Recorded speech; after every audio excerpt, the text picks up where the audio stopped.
Vaut-il mieux engager un salarié ou un indépendant? C'est une question que beaucoup de personnes, beaucoup de chefs d'entreprise se posent quand il s'agit d'engager le premier collaborateur, la première personne avec qui on va travailler, on va établir, on va passer une partie de son travail. Et donc dans ce cadre-là, il va se poser cette question-là. Ou également quand j'ouvre une nouvelle fonction, et que sur le marché, il existe beaucoup plus des indépendants que des salariés parce que c'est peut-être une nouvelle fonction même sur le marché du travail et que ça va être plus simple peut-être d'engager un indépendant qu'un salarié. Par contre, il y a des questions qui se posent derrière. Ou alors que c'est dans votre secteur, on n'engage que des indépendants dans cette fonction-là ou que des salariés et que finalement, cette question peut également se poser. Et donc, je vais y répondre aujourd'hui. Bonjour, je m'appelle Karine Deville, je suis experte en puzzle d'équipe, c'est-à-dire que j'accompagne des chefs d'entreprise à se bâtir une équipe autonome, une équipe qui va savoir travailler ensemble, que le patron soit là ou pas, pour pouvoir gagner en sérénité, pour pouvoir être focus sur votre zone de génie et de pouvoir vous libérer de votre équipe. Et cerise sur le gâteau, de pouvoir avoir une croissance à 2 chiffres rien que par l'équipe, au bout d'un an. Alors, la thématique d'aujourd'hui, c'est salarié, indépendant. C'est quoi les pour, c'est quoi les contre? Et donc, je vais pouvoir en discuter avec vous. Et je vais vous d'abord raconter une petite histoire de 2 de mes clientes qui sont dans un secteur où une certaine fonction, ce sont des indépendants et une autre fonction, ce sont des salariés. Et quand on réfléchit avec elle, quand je commençais à réfléchir avec elle sur quelles sont les possibilités, parce que c'est un secteur qui est en pénurie, où il y a difficile d'avoir, soit en pénurie, soit c'est difficile d'avoir des personnes qui sont compétentes dedans parce que c'est un métier en émergence, elles me disent, mais enfin, c'est compliqué, etc. Et donc, je lui dis, mais pourquoi est-ce que tu ne vas pas peut-être, tu as des salariés, mais est-ce qu'il n'existe pas des indépendants? Oui, mais ça ne va pas, hein, qu'elle me fait. Parce que je n'ai pas envie qu'elle me claque des doigts comme ça du jour au lendemain, qu'elle quitte pour aller ailleurs, etc. Ah, je dis donc, ça veut dire que les indépendants que tu prends te claquent comme ça entre les doigts et s'en vont? Non, qu'elle me fait. Ah, je dis, c'est intéressant. Parce que derrière, il se cachait une croyance.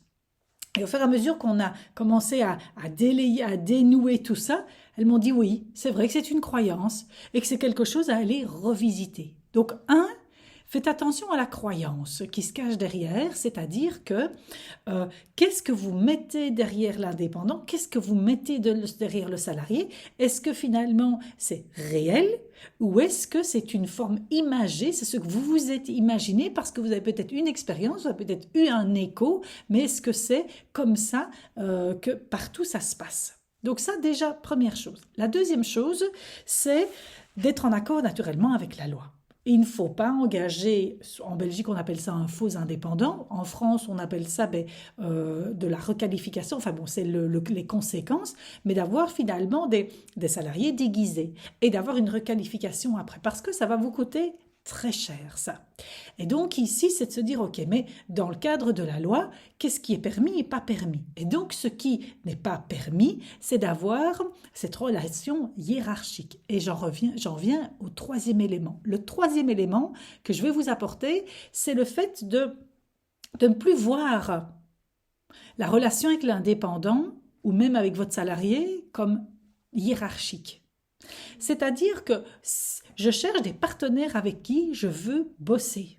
Des gens qui veulent s'investir et que leur zone de génie, c'est la fonction pour laquelle je leur demande de venir.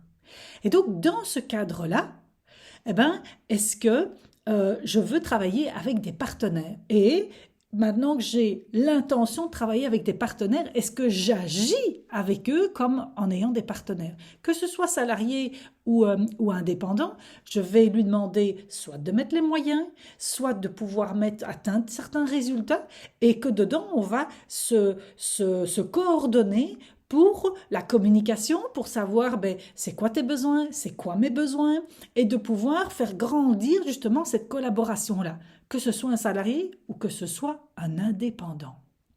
Et donc là, il y a moyen de pouvoir, de toute façon, un indépendant, quand il commence à même rentrer dans votre équipe, il a besoin au départ d'être pris en charge parce qu'il ne connaît pas votre environnement. De quoi a-t-il besoin? Qu'est-ce que vous pouvez lui transmettre? Quelle réunion est-ce que vous pouvez faire avec lui? Parce que de toute façon, je vais avoir besoin de sa collaboration pour pouvoir avancer. Et donc un salarié, je vais faire la même chose. Et puis au fur et à mesure, la relation va commencer à grandir et qu'il va y avoir des mécompréhensions, il va y avoir peut-être des conflits, il va y peut-être avoir des discussions sur les compétences. Dans chaque cas de figure, vous pouvez trouver de toute façon des solutions pour pouvoir pallier à ça. La chose, c'est qu'il faut pouvoir en parler. Et ça résout la plupart des choses, c'est de pouvoir être authentique, de pouvoir être transparent sur la plupart des choses. Moi, je le vis avec mon équipe, c'est une équipe d'indépendants où il n'y a pas de relation hiérarchique entre nous. Par contre, c'est une relation de collaboration. Et là-dessus, alors, je mets en place tout ce que moi j'apprends, tout ce que j'apprends à mes chefs d'entreprise au niveau de qu'est-ce que c'est qu'une collaboration. Parce que ça permet justement à l'équipe de devenir autonome et que moi je reste dans ma zone de génie et que l'équipe, elle sait travailler justement entre elles, tout en respectant naturellement la loi. L'autre chose, c'est que pourquoi est-ce que j'ai une équipe qui sait faire ça? Parce que ce soit un indépendant ou un salarié, j'utilise de toute façon des entretiens de recrutement. Je m'explique. C'est-à-dire que j'engage un salarié ou un indépendant, je vais en voir plusieurs. Parce que j'ai besoin de me faire une idée justement de quelle est la collaboration qui sera pour moi la plus bénéfique, qui correspondra à ma culture d'entreprise aussi, ce qu'il porte comme valeur, lui, ce qu'il a comme compétence, voilà quoi, dans quel projet il se met lui-même. Pourquoi? Parce que on peut dire qu'un indépendant va lui être assez opportuniste. Ce n'est pas vrai. Il y a plein d'indépendants qui ne sont pas opportunistes et qui ne vont pas changer comme ça parce qu'on leur offre plus, parce qu'ils ont plus de temps de travail, etc. Il y a certaines personnes qui cherchent assez bien de stabilité dans le fait d'exercer leur métier. Et donc, tout ça, je vais aller vérifier avec la personne, de savoir dans quel état, dans quelle croissance elle se met, dans quel état d'esprit d'indépendant elle se met, ou si j'engage un salarié, dans quel esprit elle se met également. Parce qu'il y a également des salariés qui, à la première proposition, vous mettra le préavis sur la table et s'en ira.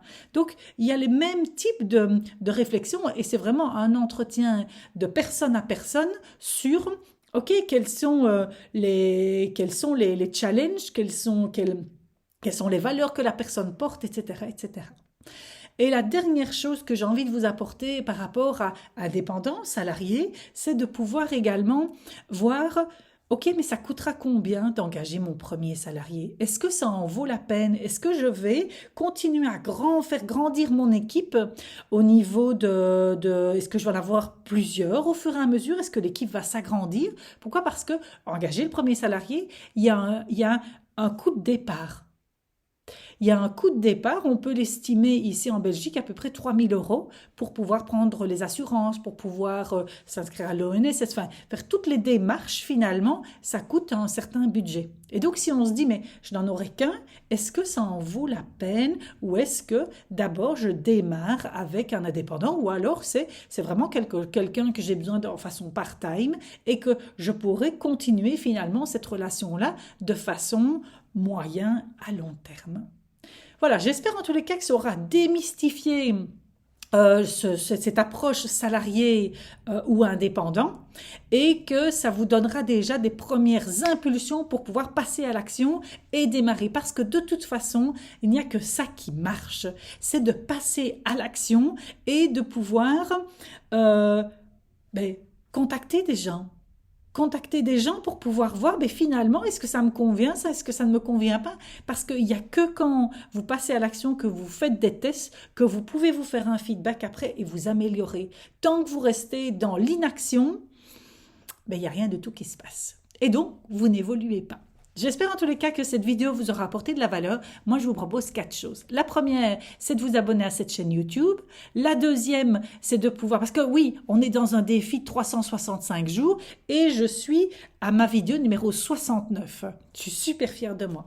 La deuxième chose, c'est il y a un test style de management. Si vous voulez le passer, ben, c'est avec grand plaisir. Vous allez avoir un état des lieux de votre style de management avec vos forces et dans l'équipe finalement, qu'est-ce que ça pourrait poser problème et donc de mettre le doigt sur des choses peut-être que vous ressentez et que vous pourrez alors passer à l'action également. La troisième chose, c'est de me faire un commentaire ici en dessous sur ce que ça vous a apporté, parce que c'est comme ça que ça se met dans votre petite cellule et que vous êtes beaucoup plus tenté de passer à l'action. Et la quatrième chose, c'est si vous avez pensé à quelqu'un pendant que vous regardez cette vidéo, envoyez-lui. On ne peut pas aider tout le monde, mais on peut aider une personne à la fois. Je vous souhaite une belle journée. Au revoir.